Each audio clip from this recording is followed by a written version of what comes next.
Hey, this is Camille here from the Garden Group, and today I'm going to show you how to plant some window boxes. These window boxes specifically are for a local restaurant here on Nantucket called Island Kitchen. When you're planting, the most important thing to keep in mind is the environment that you're working with. You never want to fight the environment because your plants will not be happy. So Island Kitchen is a mixture of shade and sun. So we have some plants here that are a little combination of both. The first thing we want to do is fill everybody up with some soil. We typically get our soil from Valero's here on island. I would recommend a 5-10 potting mix. So we're just gonna go ahead and put a little base down. Once we have a little soil in there, we're also going to add some fertilizer. This comes from Valero's. You can use a rose tone or a plant tone on pretty much any window boxes. So you just throw like a couple handfuls in there and really just mix the soil around. Already in the window box is some English ivy.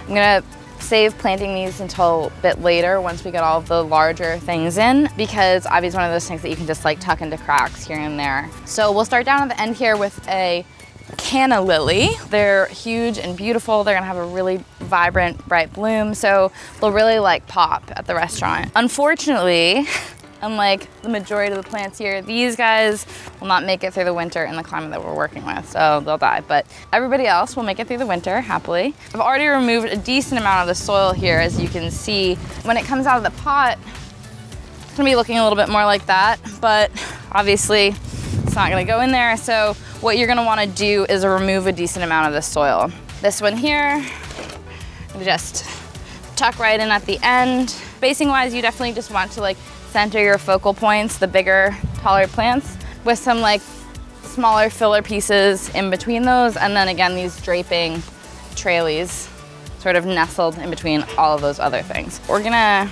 put this guy in the middle here. This is the same plant as this one. This is just blooming. This is vaguely what the flower will look like. Pull him out of the pot. Again, I've scraped away the majority of the soil here. I wanna make sure all of your roots are included in the container. Finally, this one. Gonna have to get rid of all of this soil. So you just kind of pull the roots apart. You really can't hurt it short of ripping the roots completely off. All right, that should be good. Obviously, this is all gonna be much easier with smaller plants, but in any window box, you're gonna wanna find something that will have some height to really be your centerpiece. Doesn't have to be quite this large, but you do want some height variance throughout the box. Next, we're gonna put in some euchera. Euchera will winter over just fine. When you're finished with your pots, you can actually stick it in your garden if you so desire. And same thing as with the lilies, you're just gonna pull the pot off, remove some of that extra soil, stick it in a container. So an important part of planting is making sure that your root system isn't too high out of the container and isn't too low in the container, because you just want to make sure that it'll be able to get the water that needs to stay alive. Next, we have some grasses. Grasses are a really nice option if you live in a windy location, because they can really take a decent amount of moving around.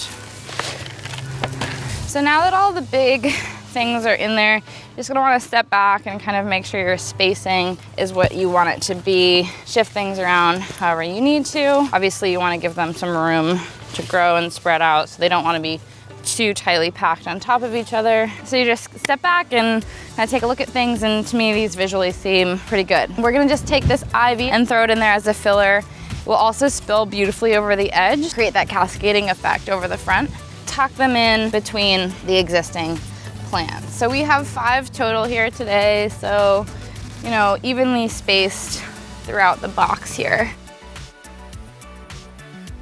And then we just want to backfill with soil so that you have a consistent, even surface throughout the box. So you just want to pack this soil in around these plants to create some stability and place for the water to go. So these plants that we have here today are from Moor's End Farm on island. Bartlett's Farm, as well as Surfing Hydrangea, are great other sources for plants, and all of the staff at all of those locations are great resources to help you figure out like which plants will work best for the environment that you're working with. Something to keep in mind when you are filling the soil up is, again, you don't want it to be too high over the box, mounding, or too low, because mounding obviously will lead to the water just pouring over when you water. And if it's too low, the water will just sit there and they'll tend to rot. So just make sure you have a nice flat, even surface.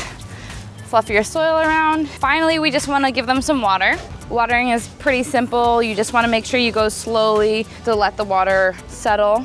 If you are working with window boxes, as we are right now, a good rule of thumb is that when the water starts to drip out the bottom, drain out the bottom, that's when they're wet enough. Plants are going to be different for how much water they require based on your location, again, like how much sun they're getting, how much rain we're getting, et cetera, but you just want to keep an eye on the soil. Obviously, it gets to a point where it's dusty like that, it's too dry, but again, you're not going to want something super wet either. Generally, I let things become fairly dry between waterings just to avoid root rot or anything like that, but do keep an eye on them because if they dry out, they'll get wilty and sad as well. So it's always easier to bring plants back if they're too dry than too wet. If they get to that too wet place, it's really hard to come back from. Generally, err on the side of more dry than wet. Additional maintenance tips might be if you live in a part of the island which is everywhere that has rabbits and deer, just be mindful of that. Deer will reach and literally pull plants out, so make sure that you're just keeping an eye on that, and if that's the case, just spray them regularly with something like hot pepper wax or deer spray that you can also get at Valero's. To avoid all of this mess, you can just call me and I'll come and take care of your plants for you.